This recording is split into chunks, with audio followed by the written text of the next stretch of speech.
علامات کبریٰ کا ذکر، بڑی علامتیں جو کہ بالکل خرق عادت کے انداز میں ہوگی، جن کا معاملہ جو ہے وہ آپ کے ناپ تول میں نہیں آ سکتا، آپ کی کیمسٹری فزکس اس کا جو ہے وہ نہیں کر سکتی، ادراک ہوگا یہ قیامت کی۔ ان میں نمبر ایک کیا ہے؟ ایک بہت بڑا دھواں آئے گا، پوری دنیا کو لپیٹے گا۔ نمبر دو، دجال کا ظہور ہوگا، جو اپنی خدائی کا دعویٰ لے کر آئے گا اور بنوائے گا۔ اس کے ہاتھ میں ہو جائیں گے، قبضے میں ہو جائیں گے سارے ذرائع پیداوار کے۔ اس کی طرف بھی پہلا قدم اٹھ چکا ہو، ٹرپس کے نام سے معاہدہ ہو چکا ہے۔ کوئی ملک اپنا بیج پیدا نہیں کر سکتا ہو، یہ بیج ہم نے ڈیولپ کیے ہیں۔ ان کے ڈیولپمنٹ سے پہلے تم ایک ایکڑ سے کتنی گندم لیتے تھے، آج کتنی لے رہے ہو؟ کس بنا پر؟ جینیٹکس کا جو کام ہم نے کیا ہے اس کی بنا پر ہو رہا۔ ہاں تو ہمارا حق ہے، اس کی رائلٹی ہمارے پاس آنی چاہیے۔ لہذا صرف ان اداروں سے، ملٹی نیشنل سے خریدا جائے گا بیج، اور بیج بھی وہ دیں گے وہ کہ جس سے جو فصل اگے گی وہ بیج نہیں لا سکتی، وہ بیج کا کام نہیں کر سکتی۔ جیسے آپ کو معلوم ہے کہ آپ کے ہاں جو گوشت کھایا جاتا ہے مرغے کا، تو مرغا وہ جو ہے اس میں مرغا ہو یا مرغی ہو، اس کے اندر کوئی وہ کیفیت ہی نہیں ہے۔ ان کے انڈے جو ہے ان سے آپ بچے حاصل نہیں کر سکتے، ہے تو انڈا، دیکھنے کو تو انڈا ہے، لیکن وہ بنڈا جو ہے اس سے بچہ تو نہیں حاصل کر سکتے۔ ایسے ہی وہ گندم کا بیج دیں گے، نظر آئے گی گندم، لیکن اس کے اندر وہ صلاحیت نہیں ہے کہ اس سے جو فصل اگے گی اس کا نتیجہ جو ہے وہ بھی آپ لے سکیں۔ یہ ہونا ہے، اللہ جانے، قدم اٹھ رہے ہیں ادھر۔ پھر یہ ہے کہ دابۃ الارض، زمین سے ایک حیوان نمودار ہوگا، زمین شق ہوگی۔ ابھی میں کہہ رہا ہوں خرق عادت ہے، یہ چیزیں وہ نہیں ہیں جو ہماری کسی حساب کتاب میں جو باتیں پہلے آئی ہیں وہ تو حساب کتاب میں آ رہی ہیں، ساری سمجھ میں آ رہی ہیں، ساری چیزیں مشاہدہ ان کا ہو رہا ہے۔ لیکن یہ ہے کہ دابۃ الارض، یہ کہتے ہیں کہ کوہ صفا، اس میں تو نہیں ہے حدیث میں، کوہ صفا پھٹے گا اور اس میں سے ایک حیوان دابہ وہ ظاہر ہوگا، تو اسی لیے فرمایا ہے وَإِذَا وَقَعَ الْقَوْلُ عَلَيْهِمْ أَخْرَجْنَا لَهُمْ دَابَّةً مِّنَ الْأَرْضِ تُكَلِّمُهُمْ، تو ہم اندر سے پیٹ کے چیر کر زمین کے پیٹ کو ایک حیوان کو برآمد کریں گے جو انسانوں سے بات کرے گا، گفتگو کرے گا۔ نمبر 4، طلوع الشمس من المغرب، یہ بھی خرق عادت، سورج تو طلوع ہوتا ہے مشرق سے، غروب ہوتا ہے مغرب میں، لیکن اس وقت معاملہ الٹا ہو جائے، یعنی جو کائنات کے اندر جو گڑبڑ ہوگی کچھ سمجھ میں بات آتی ہے کہ یہ معاملہ جو ہے یہ تو اس پورے سولر سسٹم کو اگر بدل دیتے ہیں تو مشرق مغرب ہو جانا، مغرب مشرق ہو جانا، یہ بالکل سمجھ میں آنے والی بات ہے۔ اس کے بعد ہے عیسیٰ ابن مریم کا نزول، جس کے بارے میں آج میں نے گفتگو کی ہے تفصیل سے۔ یہ نزول ہونا ہے، یہ علامات قیامت میں سے حضور نے بیان فرمایا ہے، اور قرآن مجید کی جو اصطلاحات ہیں اس کے حوالے سے میں نص قطعی جو ہے وہ میں آپ کے سامنے رکھ چکا ہوں۔ پھر یاجوج ماجوج کا ایک معاملہ ہے، یہ میں ابھی اس وقت زیادہ اس پر بات نہیں کر سکتا۔ حضرت عیسیٰ علیہ السلام کے نزول کے بعد 2 کام ہوں گے، یہودیوں کا قلع قمع ختم، تمام یہود، ایک کام تو یہ ہونا ہے، اور نمبر 2 عیسائیت کا ختم ہو جانا۔ عیسائیت کی نفی کر دیں گے، بھائی میں تم مجھے خدا کا بیٹا بنائے بیٹھے ہو، میں تم خدا کا بیٹا نہیں ہوں، میں تو اس کا بندہ ہوں، رسول ہوں، میں نے تم سے کب کہا تھا کہ مجھے خدا کا بیٹا بناؤ۔ نمبر 2 یہ کہ وہ خنزیر کو قتل کر دیں گے، یعنی یہ تم نے خنزیر کب سے کھانا شروع کر دیا؟ میں تو تم کو نکاح اجازت دے کر گیا تھا، یہ تو شریعت موسوی میں حرام تھا، اور میں کہہ کر گیا تھا کہ یہی شریعت تم پر لاگو رہے گی، ہاؤ کم تم نے کیسے یہ؟ آج بھی بہت سے رومن کیتھولکس جو ہے وہ سور نہیں کھاتے، وہ اس میں ہے ان کے اندر کچھ نہ کچھ بعض جو ہے جو حضرت عیسیٰ کی تعلیمات کا کچھ اثر ان کے ہاں ہے۔ میں تو ایک مرتبہ، یہ 1971 کی بات ہے، 4-5 دن کے لیے برسلز میں رکا تھا، اس لیے کہ وہاں مجھے ایک صاحب نے خط لکھا تھا کہ وہاں ایک نوجوان ہے، ابھی اس ایمان لایا ہے، اور اس کے کچھ مسائل ہیں، ہم کوشش کر رہے ہیں ان کے مسائل حل کریں، آپ بھی جا رہے ہیں۔ میں انگلینڈ جا رہا تھا تو واپسی پر آپ ان کے یہاں چند دن ٹھہرے، میں حیران ہوا، ویسے اس نے مجھے اپنے گھر ٹھہرایا نہیں، اس لیے کہ ماں باپ تو اس کے کرسچن تھے، اور پولیس کا چیف آفیسر اس کا باپ تھا، چیف آف پولیس فورس۔ اس نے مجھ سے 1 دن کھانے پہ بلایا، میں ہوٹل میں ٹھہرایا مجھے، اس نے کہا آپ اطمینان سے یہاں کھانا کھائیں، اس گھر میں نہ آج تک کوئی شراب کی بوند آئی ہے اور نہ ہی کوئی بوٹی آئی ہے سور کی. Roman Catholics. اب اکلوتا بیٹا تھا یہ عبدالعزیز نے بعد میں بیان رکھا، وان کینٹر اس کا نام تھا جو کہ اوریجنل تھا، پھر اس نے نام رکھا عبدالعزیز وان کینٹر، پرانا نام بھی بہرحال رکھا. نہایت ایک نہایت خوبصورت. 28 سال کی عمر تھی اور اس وقت میں نے دیکھا تھا کہ اس کی فقہی معلومات جو ہے میری معلومات سے 10 گنا زیادہ. اس کی وجہ کیا ہے؟ وہ گیا تھا موراکو میں ایز اے ٹیچر ملازمت کرنے، پیسہ کمانے. وہاں وہ مسلمانوں سے اس کا ہوا ربط ضبط ہوا، اسلام کی تعلیمات سامنے آئی، اسلام لے آیا. اب اکلوتا بیٹا ہے اور ماں باپ جو ہے کرسچن کیتھولکس. جب وہاں سے واپس آیا تو پھر کہتے ہیں کہ ہمارے درمیان ایک معاہدہ ہے، وی آر لیونگ ٹوگیدر، لیکن یہ معاہدہ ہے ہم مذہب پہ بات نہیں کریں گے، بس باقی جو بھی ہے وہ ساتھ رہ رہے ہیں. لیکن میں حیران ہوا، مجھے معلوم نہیں تھا. اچھا اس کے بعد اس نے جب اسلام کا فیصلہ کیا تو اس کے سامنے سوال آیا کون سی فقہ اختیار کروں. تو اس نے بڑی جو ہے تھورو اسٹڈی کی ہے تمام فقہوں کی، کمپیریٹو اسٹڈی. ان کو کرنے کے بعد پھر فائنل فیصلہ اس کا یہ تھا کہ حنبلی فقہ میں اختیار کروں. چاروں فقہوں میں سب سے لیٹسٹ حنبلی ہے، یعنی حنفی نمبر 1، پھر مالکی نمبر 2، پھر اس کے بعد شافعی نمبر 3، پھر یہ امام احمد ابن حنبل ہے.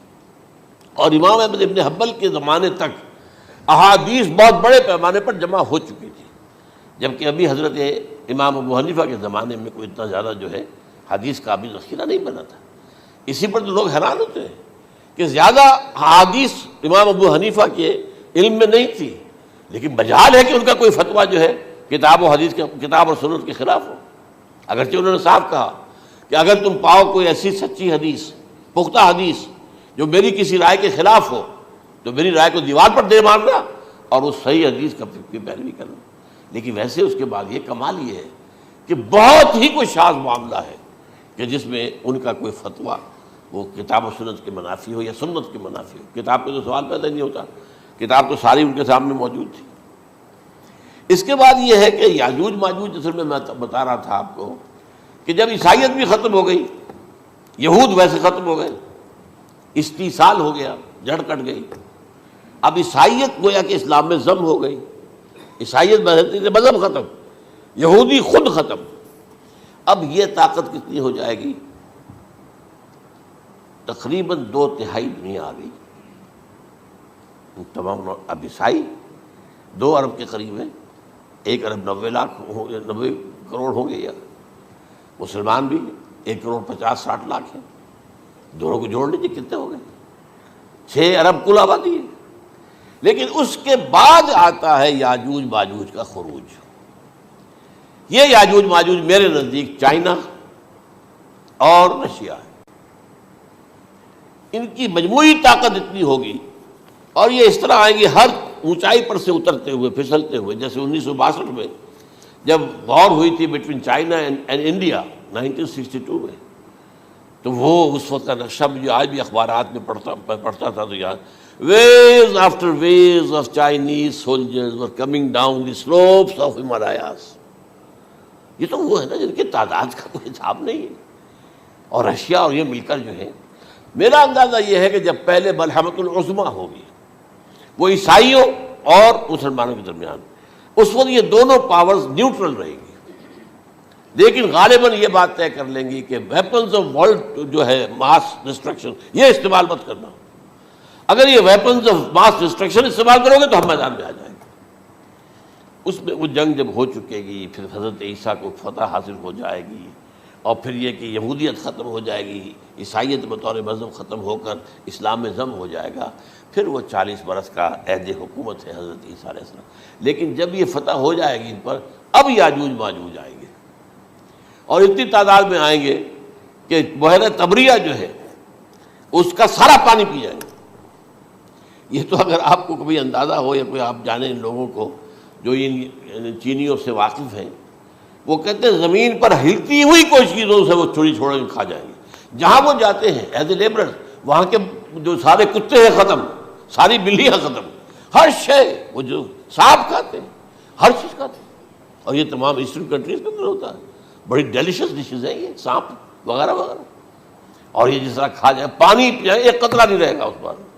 تو پھر جو ہے اللہ تعالیٰ اس وقت جو ہے اس میں ایک ایسی بیماری پیدا کرے گا، یہ سب مر جائے. یہ معجزے سے ہوگا، یعنی ان کے اوپر فتح جو ہے وہ عام لڑائی کے ذریعے سے نہیں ہوگی، بلکہ اس کے اوپر فتح جو ہوگی وہ اللہ تعالیٰ سے بوجھ، ایک بیماری پیدا ہوگی، سب مر جائے گا. اور اس کے بعد اللہ تعالیٰ ایسے پرندے بھیجے گا بڑی لمبی لمبی گردنوں والے، وہ ان سب کو کھا جائیں گے. جیسے ہمارے ہاں گدھ ہوتے ہیں وہ ان کو صاف کر دیں گے. ورنہ تو یہ ہے کہ پوری دنیا کے اندر جو بدبو اور جو پیدا ہوتا معاملہ اس سے، تو اس نوع انسانی کی بقا ممکن نہیں تھی. ان کے خاتمے کے بعد پھر یہ ہوگا کہ حکومت اسلامی جو ہے پوری دنیا میں حضرت مسیح علیہ السلام کی ہوگی. 45 برس وہ رہیں گے، اسی میں وہ کہلن بھی آ جائے گا، وہ فی المہد و کہلن جو میں نے شروع میں بیان کیا تھا. اسی میں پھر یہ ہے کہ وہ شادی بھی کریں گے، ان کی اولاد بھی ہوگی، اور پھر ان کا انتقال ہوگا تو حضرت حضور صلی اللہ علیہ وسلم کے حجرے میں، وہیں پر جہاں حضور اور ابو بکر اور عمر رضی اللہ تعالیٰ عنہم دفن ہیں، وہیں پہ ان کو دفن کیا جائے گا. اور قیامت کے دن حضور فرماتے ہیں کہ میں اور یہ تینوں ساتھ نکلیں گے. تو یہ ہے والات و واقعات. بہرحال اس میں یہ ہے کہ یہ نوٹ کر لیجئے کہ جہاں تک ہمارے ہاں آج کل کا معاملہ ہے، میرے نزدیک میں یہ کہنے پر مجبور ہوں، جو رفع و نزول مسیح کو نہیں مانتا وہ کم سے کم منکر حدیث ضرور ہے. میں اس سے کم کا فتویٰ نہیں دے سکتا. اب یہ ہے کہ جو لوگ مہدی کو نہیں مانتے ان کا معاملہ میں مختلف سمجھتا ہوں. چند منٹ لے رہا ہوں آپ کے، اور اس لیے کہ ان کی حدیثیں صحیحین میں نہیں ہیں، بخاری مسلم میں نہیں. اور یہ کہ بہرحال ان کا معاملہ جو ہے وہ ایسا نہیں ہے حضرت عیسیٰ کا. حضرت عیسیٰ کے آنے کا جو کچھ ہوگا وہ تو میں نے آپ کے سامنے بیان کر دیا. لیکن یہ ہے کہ حضرت مہدی ہمارے نزدیک اس میں خرق عادت کوئی ہے ہی نہیں. جیسے ہر صدی کے مجدد ہوتے ہیں، آخری صدی کے مجدد وہ ہوں گے، اور میرے نزدیک یہی آخری صدی ہے، اور اسی میں حضرت مہدی کا ظہور ہو جانا. سعودی عرب میں کوئی خانہ جنگی ہوگی کسی بادشاہ کے انتقال پر، اور پھر اس وقت یہ ظاہر ہوں گے. اس وقت ملک کے حالات کو سنبھالنے کے لیے لوگ ان کو زبردستی نکالیں گے، چھپے ہوئے ہوں گے ایک گھر میں. یہ حضرت ام سلمہ رضی اللہ تعالی عنہ کی روایت ہے کہ ایک بادشاہ کے انتقال پر یہ خانہ جنگی ہو جائے گی، اور ایک شخص مدینے سے بھاگ کر مکے میں چھپ جائے گا. یہ تو ہے ان کے الفاظ، میں توجیہ کر رہا ہوں. یہ لوگ ان کی طرف دیکھ رہے ہوں گے کہ یہ جو وقت آیا ہے فتنے کا ہماری قوم پر، ہمارے ملک پر، تو ان کی شخصیت ایسی ہے کہ یہ بیچ میں آئیں، صلح صفائی کرائیں، اور وہ جو ہے اس ذمہ داری سے بچ کر بھاگیں گے اور جا کر مکے میں چھپ جائیں گے. پھر لوگ انہیں تلاش کر کے نکالیں گے اور زبردستی ان کے ہاتھ پر بیعت کریں گے، ورنہ وہ اتنے بڑے منصب کو. اور پھر یہ بھی ہے، ایک حدیث میں آتا ہے یصلحو فی لیلۃ واحدہ، ایک رات میں ان کی مکمل اصلاح کر دیں گے. یعنی اگر کوئی تھوڑا بہت نقص اور عیب کوئی ہوا بھی، کوئی کمی کوتاہی ہوئی بھی، تو اللہ تعالیٰ ایک رات میں اصلاح کروا دیں گے. لیکن ہمارے نزدیک اس کے اندر کوئی خرق عادت ہے ہی نہیں. البتہ جو کہتے ہیں اہل تشیع، وہ خرق عادت ہے کہ ان کے 12ویں امام جو ہے وہ بچپن ہی کے اندر اس خوف سے کہ جو بنو عباس بادشاہ ہیں وہ ان کو قتل کر دیں گے، تو وہ ایک غار میں چھپا دیے گئے. اب وہ 1200 برس سے اس غار کے اندر چھپے ہوئے، اور اس کے بعد وہ ظاہر ہوگی، وہ امام مہدی ہوں گے. اس میں خرق عادت ہے. لیکن میں یہ کہتا ہوں کہ محض خرق عادت کی بنیاد پر ہم اس کی نفی نہیں کریں گے. کیوں؟ کیا ہم یہ نہیں مانتے کہ اصحاب کہف 300 برس تک سوئے رہے؟ یہ کیا عام بات ہے؟ حضرت عزیر علیہ السلام اللہ نے انہیں موت دی، موت، اور 100 برس کے بعد زندہ کر کے اٹھا لیا. تو خرق عادت حضرت عیسیٰ کو ہم اتنا بڑا خرق عادت مانتے ہیں کہ اٹھا کر آسمان پر، تیسرے آسمان کے اوپر ہیں، موجود ہیں، اب بھی ہیں. شب معراج میں تیسرے آسمان پر حضور کی ملاقات ان سے ہوئی. تو یہ خرق عادت کی بنیاد پر نفی نہیں ہم کرتے. ہو سکتا ہے، لیکن یہ کہ اس کے لیے ہمارے پاس کوئی دلیل نہیں، کوئی احادیث نہیں، کچھ نہیں، اس لیے ہم اس کو نہیں مانتے. البتہ خود وجود جو ہے حضرت مہدی کا وہ کوئی عجیب بات نہیں ہے. وہ تو جیسے پہلے بھی آئے ہیں ہمارے مجددین، ایسے مجدد ہوں گے اور دین کو تازہ کر دیں گے. ایک صحیح اسلامی ریاست جو ہے وہ عرب میں قائم ہو جائے گی دوبارہ. حضور نے فرمایا وہ عدل اور انصاف سے عرب کو اسی طرح بھر دے گا جیسے کہ وہ اس سے پہلے ظلم اور جور اور زیادتیوں کے سے بھری ہوئی ہوگی. تو یہ کام ہوگا، یہ تو مجدد کا کام ہوتا ہی ہے اس حوالے سے. لیکن بہرحال میں نے پھر بھی کہا کہ اگر احادیث کی کمزوری کی وجہ سے کہ صحیح عین میں نہیں ہے، اگر کوئی شخص انکار کرے تو مجھے کوئی اعتراض نہیں ہے، ٹھیک ہے، لیکن جو حضرت عیسیٰ کے نفع سماوی اور حضرت عیسیٰ کے نزول کا انکار کرتا ہے وہ کم سے کم، میں انہیں اور آگے کوئی فتویٰ نہیں دیتا کہ وہ کافر ہو گئے یا یہ ہو گیا یا وہ ہو گیا، لیکن منکر حدیث کے لائن میں تو وہ لازماً کھڑے ہو گئے۔